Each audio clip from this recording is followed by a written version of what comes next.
Stop being the free Wi-Fi everyone connects to. Stop being the dollar menu when you should be the steakhouse. You're getting played, and it's time to flip the game. Here's why being cheap is killing you, and how to become the one thing nobody can afford to lose. The world straight up loves a free man, not because they respect his grind, but because they can milk him dry. Real talk? If you're accessible 24/7, you're getting consumed like fast food. If you're always available, always on deck, always ready to roll, you're taken for granted, harder than free refills at a diner. If you're out here giving your time, your loyalty, and your energy without slapping a price tag on it, don't act shocked when people treat you like the clearance rack at Ross on Black Friday. There's this brutal economic law that runs the whole game of human relationships, and listen up, it gives zero damns about your good heart or your intentions. It's the law of supply and demand, baby. When the supply of you is mad high, when you're always there, always responding faster than Amazon Prime, always helping out, always nodding your head like a bobblehead, the demand for you crashes harder than crypto in a bear market. You become like oxygen? Yeah, essential maybe, but free. And real talk? Nobody pays for air until they're straight up choking. Niccolò Machiavelli, the OG architect of power moves, peeped this game centuries ago. My man warned that a prince who's too generous, too open, too buddy-buddy with everyone eventually gets straight disrespected. He's seen as weak, soft, basic, and basic things, they get tossed out like yesterday's leftovers. You've spent your whole life trying to be liked, trying to be the cool guy everybody vibes with. You've been taught that if you give more, you'll get more back. That's cap. That's straight up lies. That's the slave mentality they feed to workers, not the game plan they whisper to kings. The real truth is darker, and you need to hear this. Humans only value what they gotta pay for. They only value what they're scared of losing. They only value what's expensive, what's exclusive, what's hard to cop. To reclaim your power, to take back what's yours, you gotta stop being free.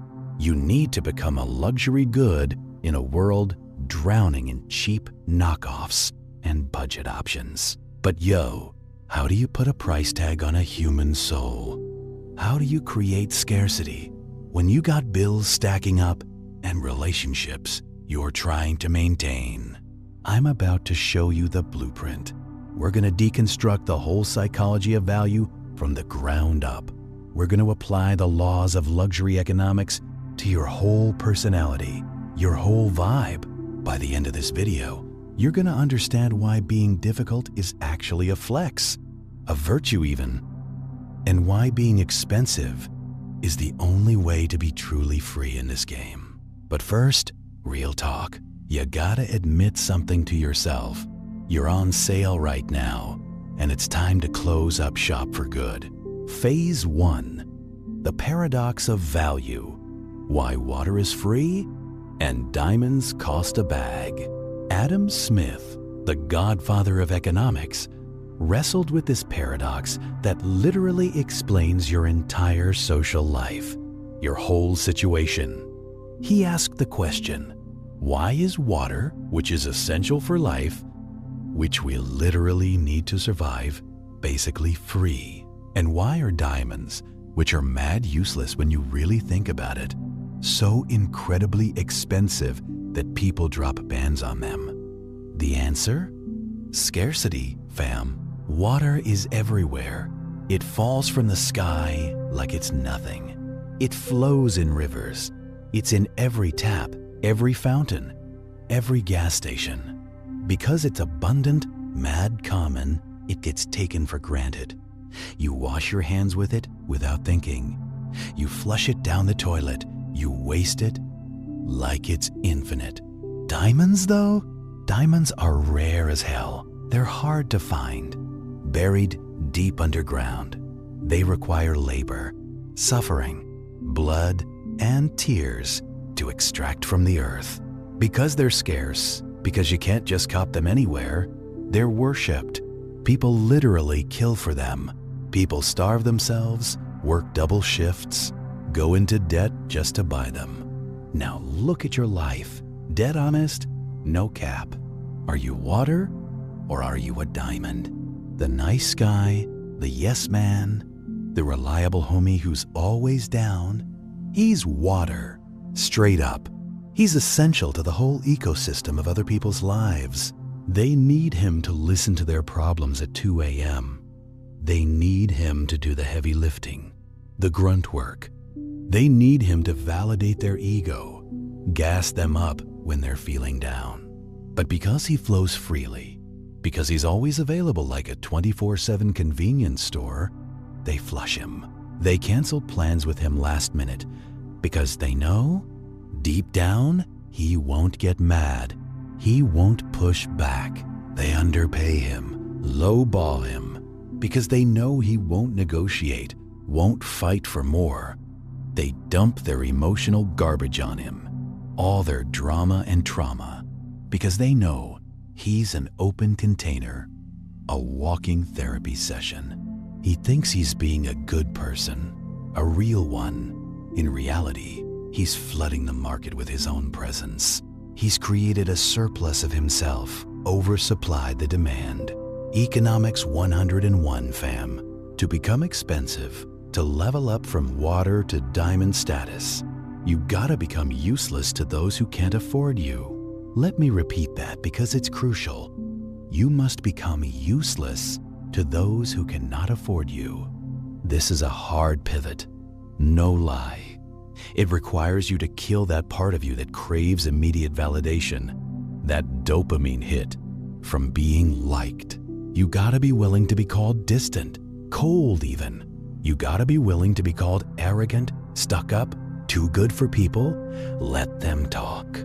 Thorstein Veblen, the sociologist who coined the term conspicuous consumption back in the day, noted something wild. People gain status not by what they actually do, but by what they can afford to waste. When you're expensive, when you're that guy, you signal to the world that you can afford to waste other people's approval. You don't need their validation to survive, to feel good about yourself. This signals high status, top-tier energy. Start today, right now. Audit your availability like you're auditing your bank account. How quickly do you text back? Are you hitting them back in 30 seconds every time?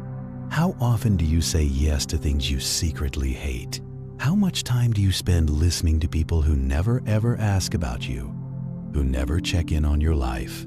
Every instant reply is a coupon you're handing out. Every sure no problem is a discount code you're giving away. Stop it. Dead it. Create a drought. Let them thirst for your attention, your time, your energy. When you withdraw your supply, when you pull back, you force them to realize your value. When the water stops flowing from the tap, people don't just shrug and move on. They panic. They check the pipes. They call the company blow-up customer service. They're suddenly willing to pay anything, do anything to get it back. Be the drought. Be the scarcity they can't ignore. Phase 2, the velvet rope. The art of friction and creating barriers. Walk past a high-end nightclub in Miami or LA. Walk past a luxury boutique like Hermes on Rodeo Drive. What do you see? You see a line of people waiting, hoping. You see a bouncer checking names, sizing people up. You see a locked door that doesn't open for just anybody. You see barriers, obstacles, hoops to jump through. Now walk past a Walmart at 3 p.m. on a Tuesday. The doors slide open automatically like they're begging you to come in. The lights are bright and harsh. Everyone is welcome. No questions asked. The message is, please come in. We need you. Which one commands your respect? Which one do you dress up for, put effort into? Be honest. We value things that resist us, that push back. This is the psychological concept of effort justification. If we gotta work for something, if we gotta put in effort, our brain rationalizes that it must be valuable, must be worth it. If we get it easily, handed to us on a silver platter, our brain assumes it's cheap, low quality. You've been living with automatic doors, fam. You let anyone into your mental space. You let anyone into your schedule, your calendar. You accept friend requests from randoms. You say yes to meetings that waste your time. You are a Walmart. Accessible, convenient, cheap. You need to install a velvet rope. You need to introduce friction into your life. Friction is the art of being just hard enough to reach, that it filters out the low-value people, the time wasters and energy vampires, but enticing enough that the high-value people will jump the hurdle, will put in the work. How do you apply this? Let me break it down. 1. The no default. Most people's default setting is yes, unless I have a reason not to. Your default setting must flip to no unless you give me a compelling reason to say yes. When someone asks for a favor, a meeting, a date, a hangout, the answer is silence first. Then it's a maybe. Let me check my schedule. Then, only if it aligns with your mission, with your goals, with your purpose, it becomes a yes. This hesitation isn't rudeness, it's calibration. It's you recalibrating your value. It signals that your time is already accounted for, already allocated. It signals that you have a purpose, higher than just serving them, making them comfortable. 2. The qualification process. Never let someone enter your inner circle without testing them first. Don't just accept them because they're standing there, because they're nice, because they complimented you. If a new person wants to be your friend, your homie, don't just accept them like it's Facebook. Watch them for a minute. Test their loyalty on small things. Do they gossip about others when they're not around? Then they'll gossip about you. Guaranteed. Keep the rope up. Don't let them in yet. If a client wants to work with you, wants to hire you, don't just take the money and run. Make them apply. Make them fill out a form. Make them wait a week for an opening in your schedule. This sounds counterintuitive, I know. You think you're gonna lose business. You think you're gonna lose friends, opportunities. You will. You'll lose the cheap ones. You'll lose the parasites, the leeches, the people who are gonna waste your time anyway. But the high-value players, the ones who understand the game, who get it, they'll respect the rope. They'll see the barrier and think, damn, there must be something valuable inside if he's protecting it this hard. Machiavelli advised way back that a prince should be slow to believe and to move. He shouldn't jump at shadows or rumors or every opportunity. Be slow. Let them wait in line. Let them wonder if they're gonna get in, if they're gonna make the cut. The anxiety of, will he accept me, creates a dopamine spike. When you finally do let them in, if you accept them immediately, there's no spike. There's no addiction to your approval. You're not being mean. You're curating your existence. You're ensuring that the only people inside the club are the ones who can afford the cover charge, who can meet your standards. Phase 3, the tax of silence. Information as currency in the game. Information is power, straight facts. And like all currency, inflation kills its value, makes it worthless. The more you talk, run your mouth, overshare, the less your words are worth.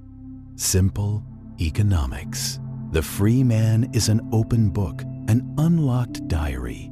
He tells you his whole life story on the first date before appetizers arrive. He explains his business strategies to his coworkers who might be competing with him. He vents his frustrations to his neighbors who don't even care.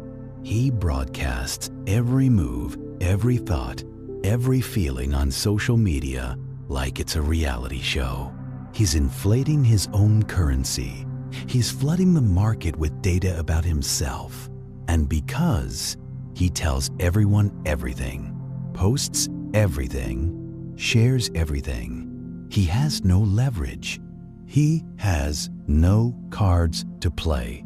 To be expensive, to be that dude, you must become a vault. Fort Knox energy. You must tax people for your information. Make them earn it. This brings us to the law of concealment, one of the most powerful laws in the game. Machiavelli wrote, "And this is fire. Everyone sees what you appear to be. Few experience who you really are. Keep the who you really are behind the paywall, locked up tight. When you're in a conversation, practice the 80-20th rule religiously. Let them speak 80% of the time, you speak 20%. Max. When you do speak, don't explain everything. Declare, I'm moving to a new city. Why? Where? Is it for work?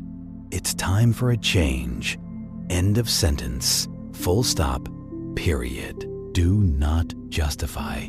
Justification is the language of the subordinate, the employee. The boss gives orders. The employee gives explanations, makes excuses. When you withhold details, when you keep things close to the chest, you force people to fill in the blanks on their own. They project their own fantasies onto you. They assume you have a master plan, a bigger picture. They assume you're deeper than you actually are, more mysterious, more interesting. You become a puzzle they can't solve, a riddle they can't crack. And the human mind? It's obsessed with unsolved puzzles, with mysteries. We can't help ourselves. Think about the most charismatic people in history, the icons, the legends. They all had this quality of remote distance. You felt like you knew them, like you understood them, but there was always a part of them that was inaccessible, out of reach. That distance is the price tag. It tells the world, you can see the display model in the window, but you can't touch the inventory. You can't have unlimited access. Stop oversharing for real. Stop posting your emotional breakdowns on Twitter at 3 a.m. Stop telling people your next move before you've even made it. Stop announcing your plans, your goals, your dreams to people who aren't invested in your success. Silence creates a vacuum, and in that vacuum, your value rises like stocks in a bull market. People will start to lean in closer. They'll start to seek your opinion because you give it so rarely, so sparingly. When the quiet man finally speaks, the whole room goes silent to listen. When the loud man speaks, people check their phones. Tune out. Be the voice that costs something to hear. Be the premium content, not the free trial. Phase 4. The price of emotional stoicism. Controlling your reactions is your superpower. Now we go deeper, past the surface level. We've talked about time, access, and words. But the most expensive thing you own, the most valuable asset you have, is your emotional reaction. Low-value people are reactive as hell. They're cheap vending machines. You push a button, they explode. You insult them, they cry or rage. You praise them, they light up like a Christmas tree. They're predictable. You put the coin of stimulus in, and you get the product of reaction out. Every single time. They have no internal sovereignty, no self-control. They're slaves to external events, to other people's actions and words. To be expensive is to be non-reactive. It's to possess what the Stoics called apatheia, Not apathy, like you don't care about anything, but freedom from suffering, freedom from being controlled by external circumstances. It's the ability to look at chaos, at drama, at disrespect, and remain unmoved, cool as ice. Why is this expensive? Because it costs enormous energy to control your biology, your primal instincts.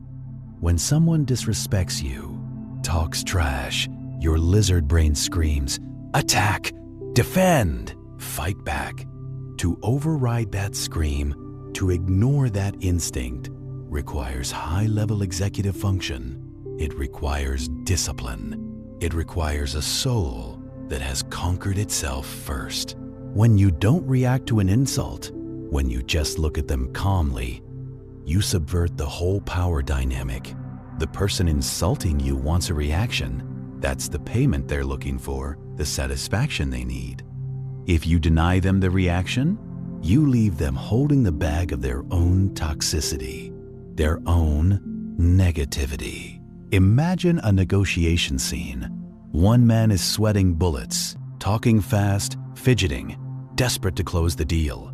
The other man is leaning back in his chair, breathing slowly, calmly reading a file. Who has the power? Who's the prize? The calm man is the expensive man. Every single time. Machiavelli knew this centuries ago. A prince who loses his temper loses his authority in that moment. Anger is a confession of weakness. It admits that someone else has the power to disturb your peace, to control your emotions. Don't give them that power. Don't hand it over. Treat your emotions like gold bars in a vault. Don't hand them out to every beggar who knocks on the door, every person who tries to trigger you. If someone tries to provoke you, tries to get under your skin, look at them with curiosity, not anger. Look at them like a scientist observing a rat in a maze, like a researcher taking notes. Interesting behavior, you think? Then walk away. Simple. This level of detachment, this calm, is terrifying to manipulative people. It throws them off completely. They rely on your emotional debt. They need you to owe them a reaction, to play their game. Cancel the debt. Become a ghost to their drama. When you're emotionally expensive, when your emotions aren't for sale, people walk on eggshells around you, not because you're abusive or mean, but because they don't know where you stand. They can't read you easily.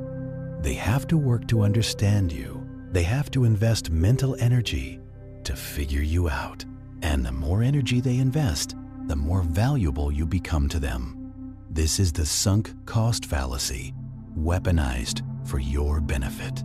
If someone has spent months trying to figure you out, trying to earn your respect, trying to get a glimpse of your real self behind the mask, they're not going to walk away easily. They've invested too much time, too much energy. You've become their most expensive asset, their most valuable possession. Phase 5, the absence of necessity. The power of walking away. The ultimate sign of a luxury good, a premium product, is that it doesn't need you to buy it. It doesn't chase you. Ferrari doesn't run commercials begging you to drive their cars. They don't have sales, don't offer financing deals. They don't care if you buy one or not. Someone else will. And if not, the car sits in the showroom looking beautiful, retaining its value, waiting for someone who can afford it. The free man is needy as hell. He needs the job. He needs the invite to the party. He needs the validation, the acceptance. And because he needs it so desperately, because it shows on his face, he has zero negotiating power. None.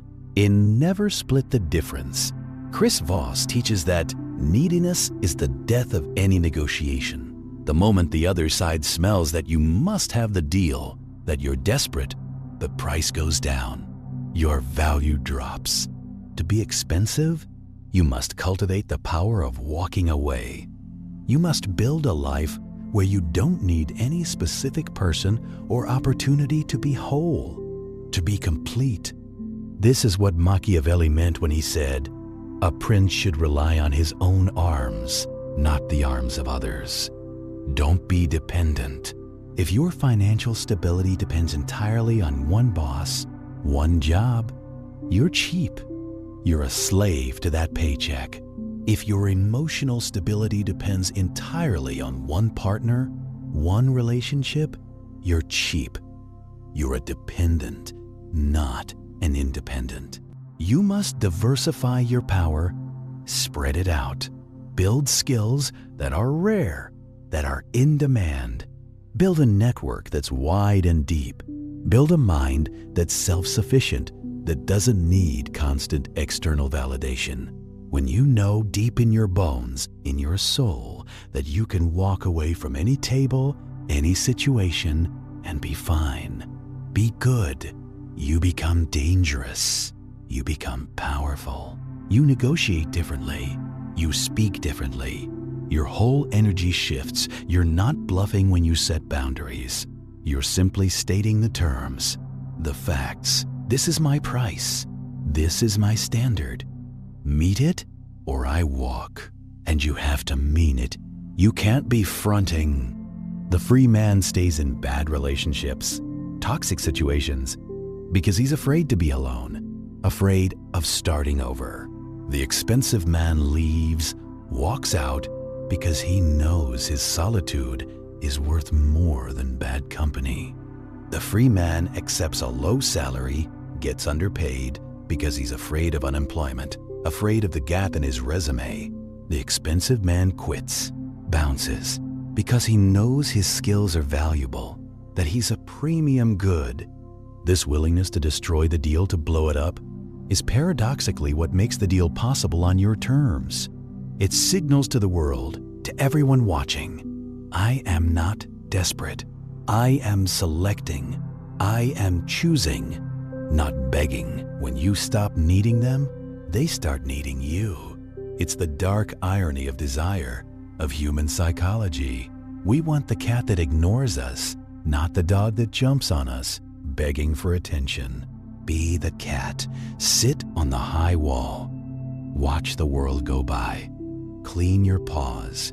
Let them come to you with the treats, the offers, the opportunities. And even then, maybe you take them. Maybe you don't. That's the posture of value. Pays 6, the Machiavellian pivot. Absence increases honor and respect. We've covered the external mechanics, the velvet rope, the silence, the walk-away power. But all of these are just tactics, just techniques. They're tricks. And tricks eventually stop working if the core is rotten. If you're hollow inside, you can't fake being expensive forever. If you're empty inside, eventually you'll crack under pressure. The sale price will be revealed. The discount will slip out. To truly become an outlier, to truly become the prize, you must alter the fundamental structure of your self-belief. You must change the currency you trade in, the value system you operate on. Because there's one final ruthless trap that keeps you cheap, keeps you accessible. It's the desire for fairness. You think the world should be fair. You think that if you work hard, grind every day, you should be rewarded proportionally. Machiavelli is laughing at you from the grave. The world is not fair. The world doesn't care about your effort. The world is a marketplace, and the price is about to go up. There's a rhythm to power. It's not a steady hum, not a constant presence. It's a pulse, a heartbeat. The free man is a flat line. He's always there, consistent, predictable, boring. You can set your watch to him. The expensive man is a heartbeat. He's present, then he's gone. He engages, then he withdraws. He's in, then he's out. In the 48 Laws of Power, Robert Greene outlines Law 16. Use absence to increase respect and honor. This is the advanced application of the velvet rope concept. Once you've established your value, once you've hooked them, got their attention, you must withdraw. You must create a vacuum, leave space. Why? Because human imagination is more powerful than reality, more compelling than the actual you.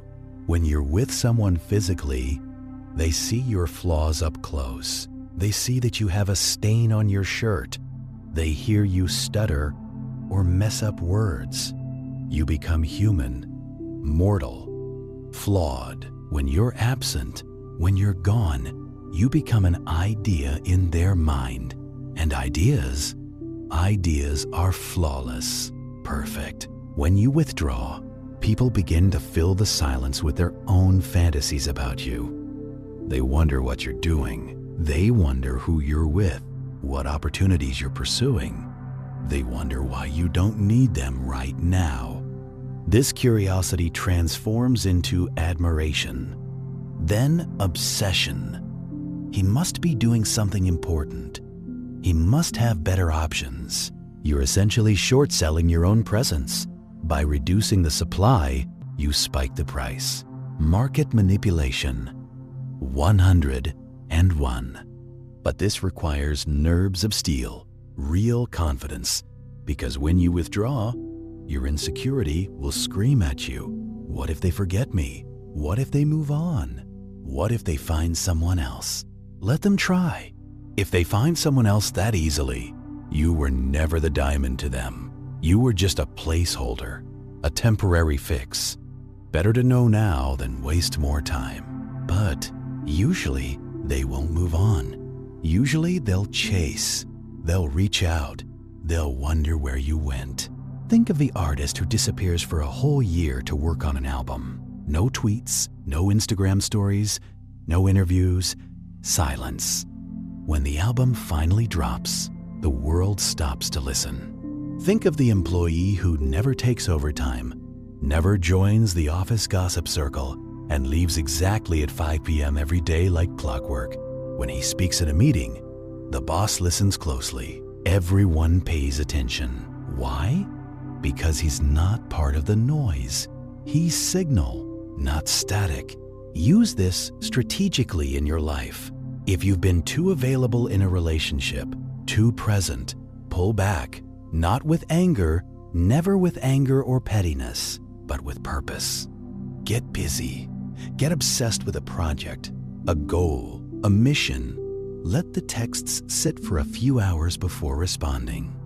Let the weekend be yours, not automatically theirs. You're not playing games. You're recalibrating the exchange rate.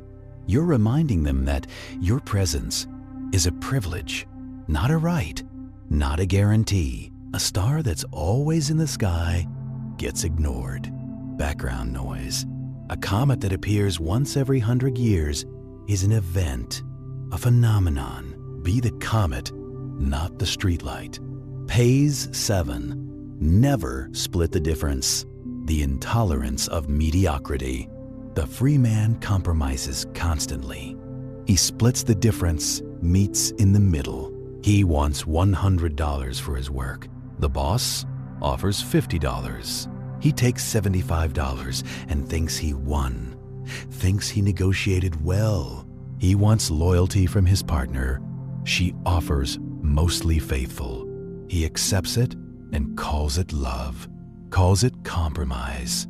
He compromises on his standards, lowers his bar because he's afraid of losing the deal, afraid of being alone. To be expensive is to have a zero-tolerance policy for mediocrity, for half measures. This is where you become difficult, where you earn real respect. Steve Jobs was notoriously difficult to work with. He demanded perfection, nothing less. He would look at a circuit board that nobody would ever see, buried inside a computer, and say, "It's ugly. Fix it." Was he annoying? Absolutely. Was he expensive? Valuable? The most expensive in the world, Apple became the most valuable company on earth. People want to work for the perfectionist. They want to be with the person who has high standards. because it validates them. If you accept garbage, mediocre work, mediocre effort, you are a garbage can. If you demand excellence, you are a king. When you refuse to split the difference on your core values, on what matters to you, you signal that you are not desperate. I do not work on weekends. I do not tolerate disrespect, ever. I do not associate with liars. End of story. These are not requests. These are not suggestions. These are laws.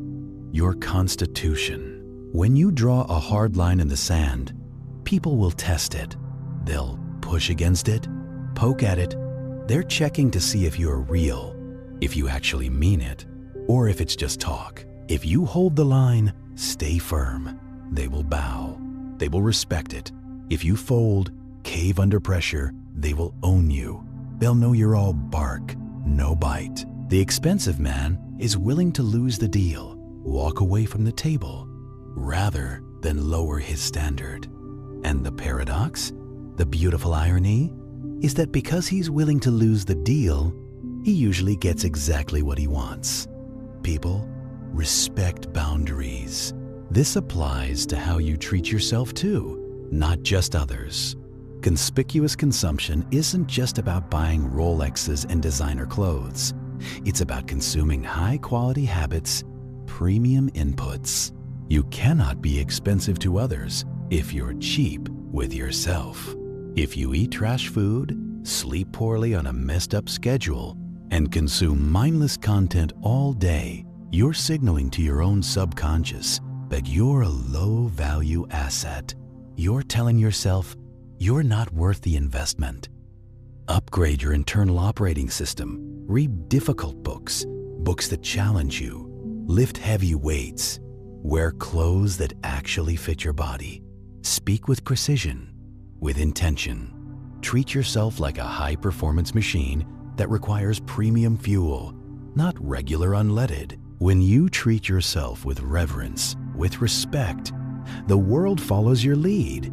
You teach people how to treat you by how you treat yourself first. If you're constantly self-deprecating, making jokes about how you're a mess, how you're a disaster, stop it. Dead it right now. You're depreciating your own asset, lowering your own value. You wouldn't spray paint graffiti on a Ferrari. Don't spray paint insults on your own character. Carry yourself with the weight of someone who matters, someone who's important. Not arrogance. Arrogance is loud, obnoxious. This is gravity. Gravity is silent, undeniable. Phase 8, the luxury identity. Killing the bargain hunter inside you. We all have a bargain hunter living inside us, a voice in our head. It's the voice that says, take the safe path. Don't rock the boat. Be grateful for the scraps they give you. This voice is a survival mechanism from our ancestors. It wants you to survive, to not get kicked out of the tribe. It does not care if you thrive, if you become great. To become expensive, you must kill the bargain hunter. You must adopt the luxury identity, the premium mindset. This means shifting your whole mental framework from, can I get this? To, is this worthy of me? The free man walks into a room and hopes people like him. Fingers crossed. The expensive man walks into a room and assesses if he likes them, if they meet his standards.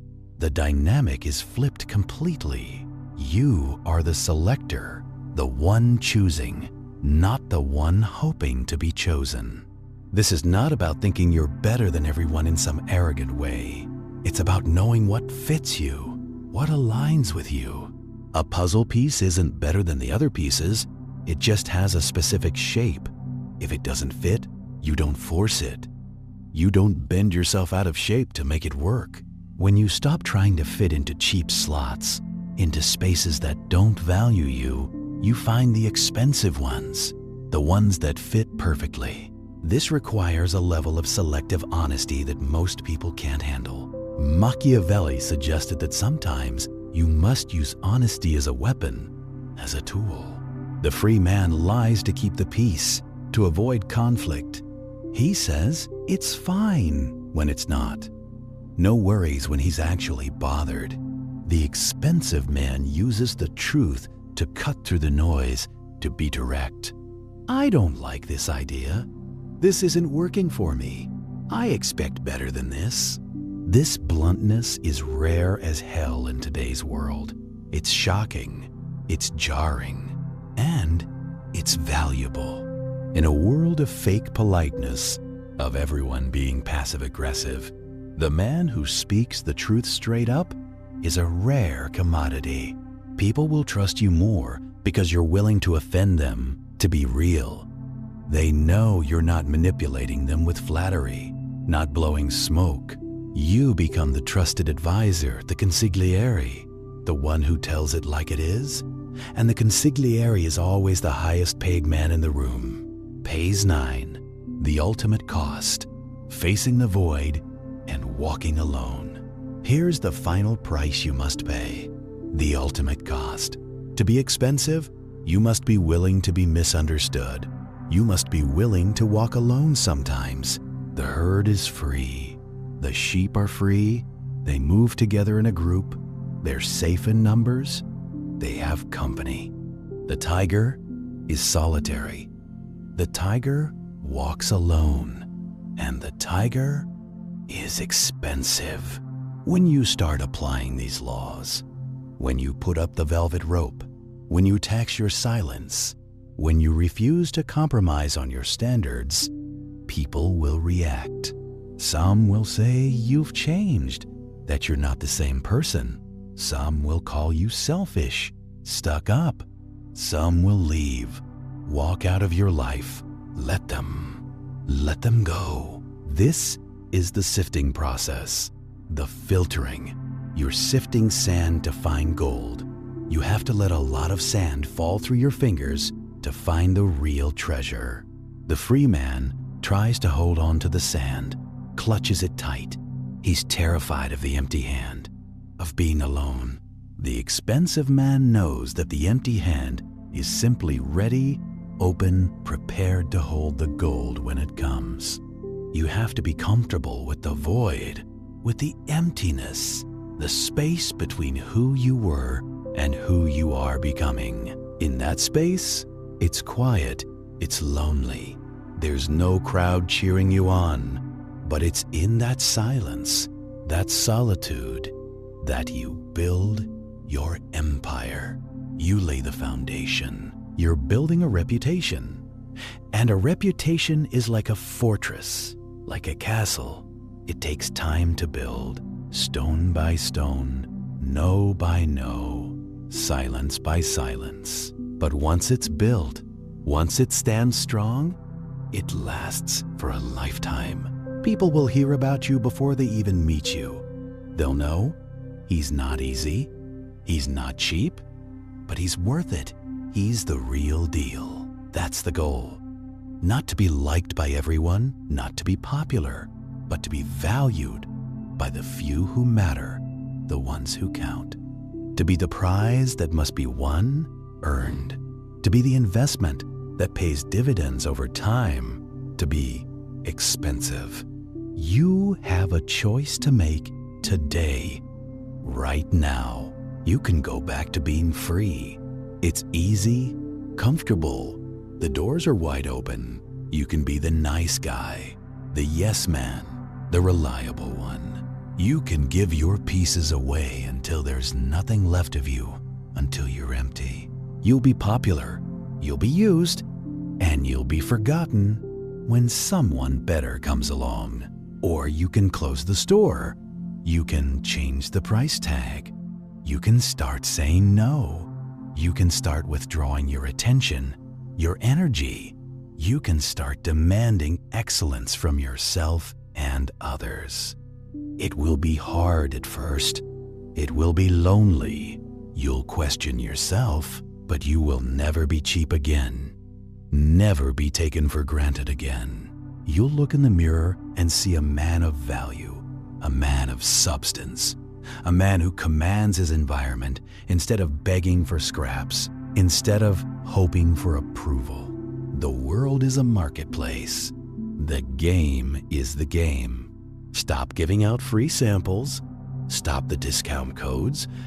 Make them pay the full price, because you are the only thing you have. Your time, your energy, your presence. These are finite resources. And once you're spent, once you've given it all away, you cannot be bought back. You cannot reclaim what you've lost. Be rare. Be difficult. Be expensive. That's the only way to be free.